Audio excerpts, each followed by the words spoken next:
আপনাদেরকে একটা হাদিস শোনাতে চাই, যে হাদিসটা খুব ভয় জাগানিয়া, অন্তর কাঁপানো হাদিস। নবী করিম সাল্লাল্লাহু আলাইহি ওয়াসাল্লাম বলেছেন, আতাদরুনা মানিল মুফলিস, তোমরা কি জানো সবচেয়ে বড় ভিখারি কে? সাহাবীরা উত্তর দিলেন, ইয়া রাসূলুল্লাহ, আল মুফলিসু ফিনা মান লা দিনার লাহু ওয়া দিরহাম, দুঃখিত, যার টাকা পয়সা নেই, অর্থ করি নেই, আমরা তো তাকেই মনে করি ভিখারি। নবী করিম সাল্লাল্লাহু আলাইহি ওয়াসাল্লাম বলেছেন, আরে না, এই লোক প্রকৃত ভিখারি না। টাকা পয়সা আজকে নাই, কালকে হয়ে যাবে। কারণ টাকা পয়সা নাই, তার হাত পা সুস্থ, শরীরটা স্বাভাবিক, সে তো সুখী। একদিক থেকে না হলে আরেক দিক থেকে সে ভালো আছে। বাট সত্যিকারের এবং প্রকৃত ভিখারি এবং অভাবী এবং রিক্ত হস্ত মানুষ হলো সে, যে দুনিয়াতে কম বেশি ভালো কাজ করেছে, নফল নামাজ পড়েছে, ফরজ নামাজ পড়েছে, রোজা রেখেছে, দান সাদাকা করেছে, ওয়াজ শুনেছে, ওয়াজ করেছে, কোরআন তেলাওয়াত করেছে, অনেক অনেক ভালো কাজ করেছে, হজ করেছে, উমরা করেছে, অনেক কিছু করেছে। করার পর কিয়ামতের ময়দানে সে উপস্থিত হয়েছে, মোছে তাও দিতে দিতে, গোপে তেল মাখতে মাখতে সে আল্লাহর কাছে উপস্থিত হয়েছে। কি আশা? যে আমি অনেক তো ইবাদত বন্দি করে আসছি, অতএব জান্নাত আমার ঠেকাবে কে? সে এক্সপেক্ট করতেছে যে আমাকে তো ফেরেশতারা প্রথমেই হয়তো গালিচা দিবে, ফুলের মালা দিবে। চোখ মেলে দেখে মুগুর নিয়ে দাঁড়ায় আছে।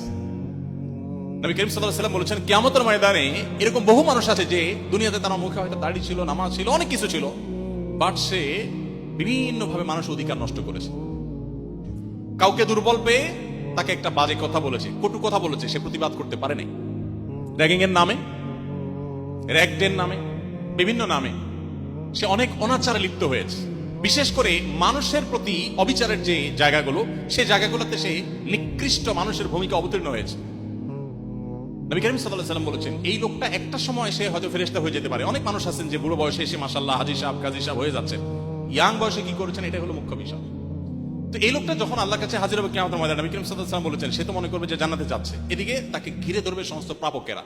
দুনিয়াতে যে রিকশাওয়ালাকে চড় থাপ্পড় মেরেছিল, দুনিয়াতে কলেজের ছোট ভাইয়ের প্রতি যে অবিচার করেছিল, ওই ছোট ভাইটা মুখ বুজে সহ্য করেছে, হয়তো মাথা তুলে প্রতিবাদ করবার সাহস পায়নি। এই লোকটা সেদিন সেখানে চলে যাবে, সবাই অটোমেটিক হাজির হয়ে, আল্লাহ তাআলা সবাইকে হাজির করে ফেলবেন। তার সমস্ত পাওনাদার চারপাশে ঘিরে ধরবে এবং বলবে, আল্লাহ, দুনিয়াতে তার গায়ের জোর ছিল, পেশির জোর ছিল, আমরা পারি নাই। হাকামুল হাকিমিন, তুমি তো বলেছো ফামান ইয়ামাল মিসকালা যাররাতিন শাররান ইয়ারা, বিন্দু পরিমাণ, যারা পরিমাণ কেউ মন্দ কাজ করলে তার পরিণতি তাকে ভোগ করতে হবে। তো এই লোকটা আমার প্রতি যে অবিচার করেছিল, আমাকে গালি দিয়েছিল, গায়ে হাত তুলেছিল, অবিচার করেছিল, জুলুম করেছিল, বড় ভাই হয়ে করেছিল, সে কলেজের ছাত্র হয়ে আমি রিকশার প্রতি করেছিল, বাস স্ট্যান্ডের প্রতি করেছিল, দোকানদার হিসেবে আমার প্রতি করেছিল, অন্য মানুষের প্রতি করেছিল। আল্লাহ, তার পলিটিক্যাল পাওয়ার, তার পেশি শক্তির পাওয়ার, তার অর্থের পাওয়ার, এগুলোর কারণে আমি কিছু করতে পারি নাই। আজকে তো তুমি বিচার করার কথা, আমি বিচার চাই।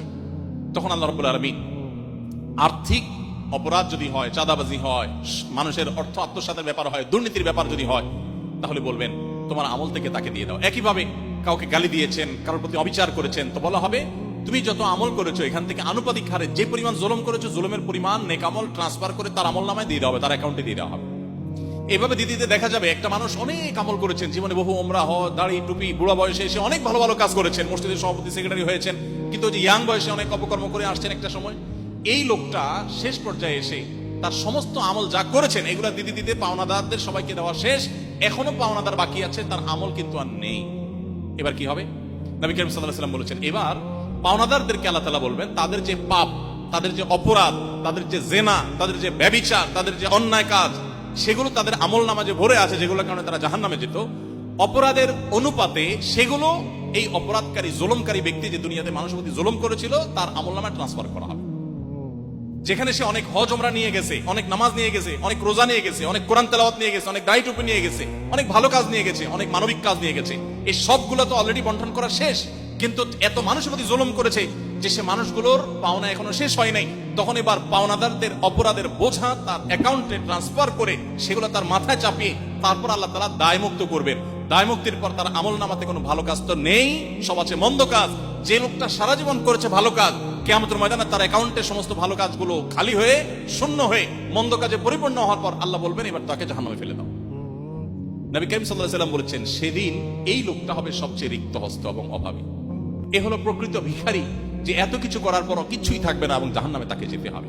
প্রিয় ভাইরা আমার, আমি আপনাদেরকে বিনীতভাবে অনুরোধ করতে চাই, প্লিজ কোনো মানুষের কারোর ব্যথা, কারোর কষ্টের কারণ কখনো হবেন না।